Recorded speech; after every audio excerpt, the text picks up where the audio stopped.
Hi guys, sorry that I actually said in the part 2 video that only I will make part 3 and when my dad makes the fireworks, but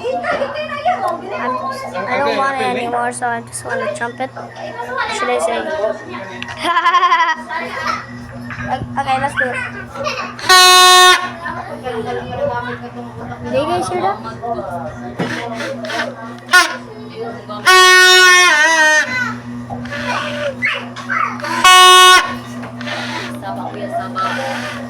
Bro.